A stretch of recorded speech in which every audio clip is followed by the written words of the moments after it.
Hi you guys, I'm glad you made it back. But if this is your first time here, I want to welcome you to my GMC Do-It-Yourself Repair channel. In my channel here, you'll see I have tons of videos that I'm sure that I have something in here that'll interest you. It doesn't take a lot of experience or knowledge and doesn't take a lot of tools. And one thing for sure, you're going to save tons of money. So before you go to a mechanic or the dealership, click on the upper right hand corner there and explore my channel. I'm sure I have something in there that's going to save you some money. But before we get started, please don't forget to like and subscribe. This really helps my channel. And by the way, hit that bell and leave a comment. And believe it or not, if you leave a comment, I respond back to you. Yeah, I know, I don't have a life, so I have nothing else better to do.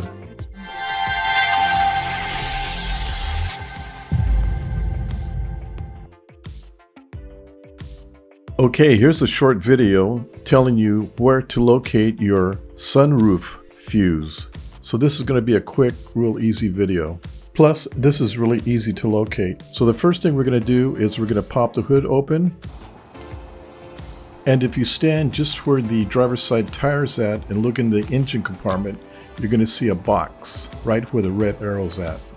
Okay, what we're going to do is we're going to remove this lid on top of this box. You're going to put your hand behind the box, you'll feel a little lip, and you're going to pull upwards and it'll pop right off. Just remove it and set the lid aside. Okay, let's get the camera in position like if you were standing next to it. So just stand next to the fender there and you're looking down into the fuse box.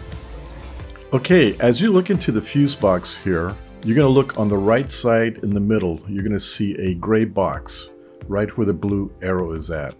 Above that, you're going to see a fuse right where the red arrow's at.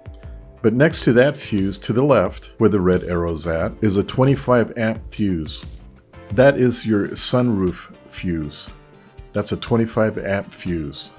See how easy that was to find? Now, just like your relays, you can just pull it out. And if it's bad, go ahead and replace it. It's a 15 amp fuse. See how simple that was? Well, I hope this helped. Okay, well, I hope you enjoyed this video, and I hope it was very informative. Please check out my other how-to videos. Oh, and check out my new website. There's new items being put in there every day. Don't forget to like and subscribe, and of course, hit the bell. Until then, we'll see you at my next video. Bye.